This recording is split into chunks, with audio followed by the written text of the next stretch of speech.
Hello everyone, welcome to this week's Gran Turismo 7 Daily Race Race and Strategy Guide. We're in the Group 3 machinery and we are heading off to the Nurburgring GP Sprint track, which is actually making its debut as a Daily Race C track. We've got 15 laps to get round, which leads to a pretty good race length, as you shall see later on in the video.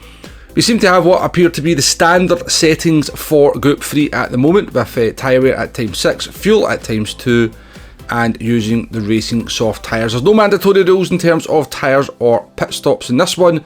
BOP is on, damage is light, so rolling start and slipstream is real. And the settings allowed for this week are the anti-roll bars, which I think is the first time since they started bringing settings in. We've got the dampeners and of course we have the brake balance. So yeah, let's jump into the 8 o'clock race, the very first race of the week. The first thing we checked, because the Nürburgring does actually have some dynamic weather, was the almost useless radar, which seems to show us, but definitely does show us, the previous 60 minutes of weather, rather than giving us maybe a prediction of what the weather forecasters think is going to happen over the next hour. But there seems to be no inclement weather in the area, and I'm pretty sure this one is going to be completely dry for the week. So that took us, well, we spent the warm-up doing that, so that was the warm-up done. Let's get into the race action. So it was a pretty stacked lobby at 8 o'clock in the morning on Monday. Tidgeney's doing his video, so a lot of the TCR boys come out to play as well. So some pretty fast drivers in here. We went with the Genesis from Group 3, pretty strong Group 3 car in general at the moment. Lots of people were in the Porsche. There was a couple of Beetles in there, there was a Mazda, but I think the majority of the field were actually in the Porsche 911 RSR, which does tend to be a strong car around this track. But we went with the Genesis, just to be a little bit different. Now, I was not sure at all when this one kicked off what was going to be the best strategy. Was it going to be the no-stopper? Because sometimes when you use these settings, the no-stopper is not possible, or would it be the one-stopper? Because again, sometimes when you use these settings, the one-stop tends to work out better. You know, for example, when we went to Sardinia Sea, it was the one-stopper that was strong. When we went to Deep Forest, it was in fact, actually, I think Deep Forest was a one-stop as well, wasn't it? So yeah, I wasn't sure going into this one, would it be a one-stopper, would it be a no-stop race? Now, 15 laps, I knew it was going to take us well over the 20-minute mark, so I was kind of hinging towards a one-stop maybe being the way to do this one.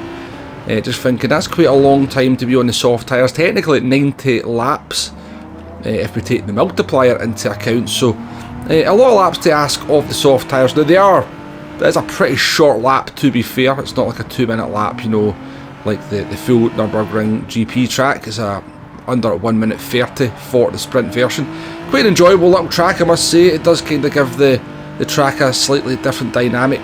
Personally, if it was up to me, for the sprint version, I would also have the sprint chicane, well, the fast chicane, let's put it that way, rather than the F1 chicane, just to give it even more kind of separation from the GP track. But yeah, that's not the case. We used the slightly more awkward chicane that you have to thoroughly abuse on the curves in order to get a good lap time. But lap 1 survived. You see we were involved in some close racing with the field, coming down into turn 1 here. So we've maintained, I think we started in P12, up to P11 now, coming down to turn 1, get our braking just right, look into the corner, look at the radar, seen this rogue Genesis appear on my right hand side, and they spin Mario Sonic around, which allows us to move up into that P10. Unfortunate for Mario Sonic. Whether he thought it was me at the time, I've no idea, to be honest with you. Probably, you know, just going by the delta, there's a strong possibility he thought it might have been my car that did that, but no, it appears to have been the Italian who was also in the same car as myself. So now we get Tidgeney behind us. Now, one thing I was finding from this car was that it often is, but usually it's not too bad on the soft tyres. It was pretty sketchy on the throttle, and there's quite a lot of corners on this track where you're looking to go on that throttle nice and early. So we had a little bit of a wobble coming out of turn 2, and that allowed Tidgeney to capitalise on that on the Porsche, which is a car which you can basically just rattle the accelerator down coming out the corners. Very good on the traction, so I knew at the moment I had that wobble that Tidgeney would be looking to capitalise on it. Anyways, moving on to lap 4 here, we're going to pass Shelty in the Volkswagen Beetle. down the outside of the chicane, giving them a little bit of room on the inside. Nice move completed there, lots of compliance from Shelty, and then down the inside of Jamie Webb in the Porsche into the chicane the next lap again. Nice and lots of compliance from the drivers were overtaken there, which made the moves fairly simple in the end.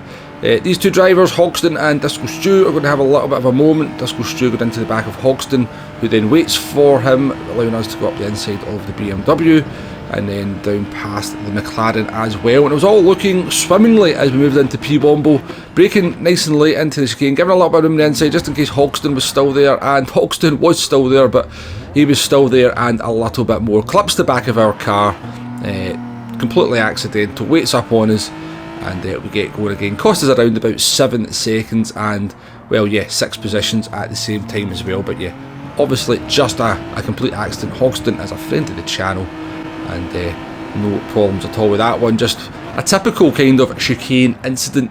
No, was I happy at the time? No, because you know my race has been severely compromised, but I do understand it's just the nature of the beast sometimes in that corner.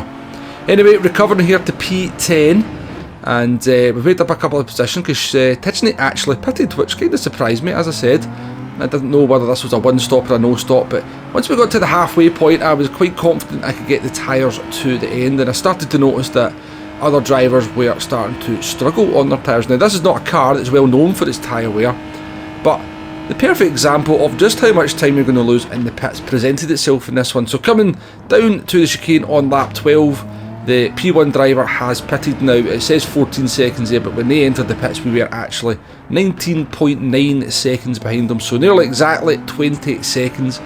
And yes, this was going to give me a good idea as to what that pit loss was going to be as this driver emerged from the pits, and they just happened to emerge from the pits right in front of us just there, somehow picking up a 3-second penalty.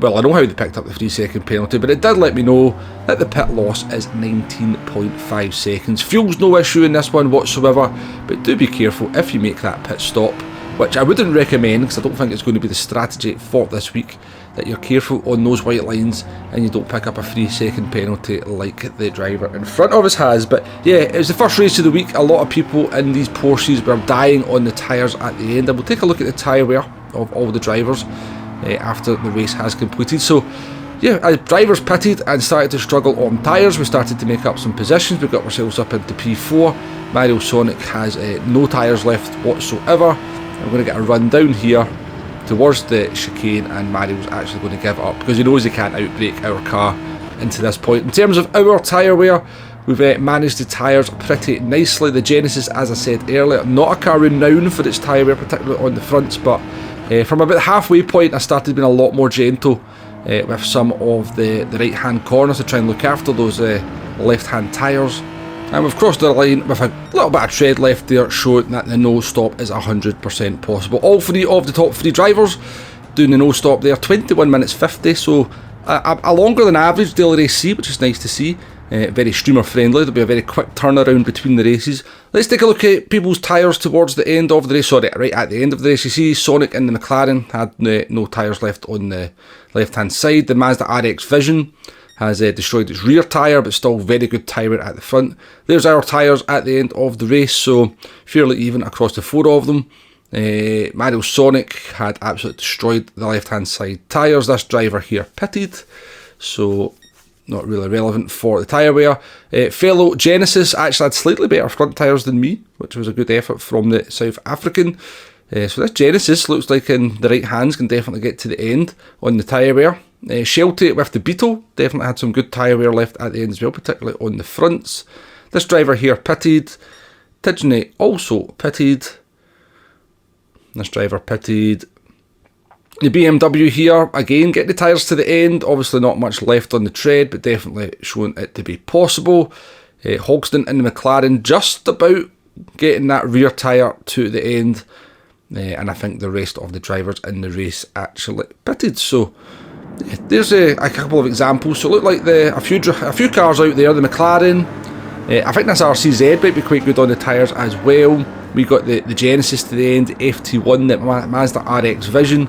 Look like they're going to be cars that can get the tyre wear to the end if you are careful enough. And I think the strategy for this one I think the race has done a fairly good demonstration that it's going to be a no-stopper all the way. The pit loss is 19.5 seconds, which are just not going to make up with the fresh tyres. You might make up about 10 seconds of them with the fresh tyres, but that's just not going to be good enough to make that strategy viable. A good length of daily race C. I do think they could have been a little bit more careful with the settings to try and induce a little bit more strategy. Maybe a mandatory pit stop, but that does mean everybody would end up pitting at the same time. Yeah, there was more options in this one. Again, it's just going to be a no-stopper, which people do find boring, but at least with the tyre wear coming in at the end, it does mean there can be some excitement towards the end. But that's going to be the way you're going to have to do it. There'll be certain cars will come to the fore that look after the tyres better than others, but this one is definitely the no-stop strategy, and deal with the tyre wear at the end, because that pit loss is just too much. Let's jump on and we'll do a lap guide here in our Genesis X Group 3. You've got the settings that I use. I did actually adjust some of the settings. I left the anti-roll bars at 5 and 5, changed compression to 25-25, expansion to 40-40, and our brake balance was at +4. Come down at turn 1, the 100 metre board is your friend. Now you do want to be braking probably just a little bit before that. That kind of darker grey patch of concrete just before the grass is really what I use as a reference. Better to get the car into this apex than braking too late and run wide and lose the grip. As you come through this section here, it's just a little bit of it kind of just, it's one of these sections where you're actually more feeling the car rather than particularly looking for brake points. It can be pretty messy if you're in the traffic as well. People will poke their nose in at various parts of the track. Now we're coming towards where the track becomes the sprint track, so normally you'd be on the right hand side of the track, you're on the left hand side of the track, just before the 100 metre board for this fairly long right hander. It's a little bit off camber, goes downhill, the car can get a little bit loose as you try to get on the power, so do be careful of that.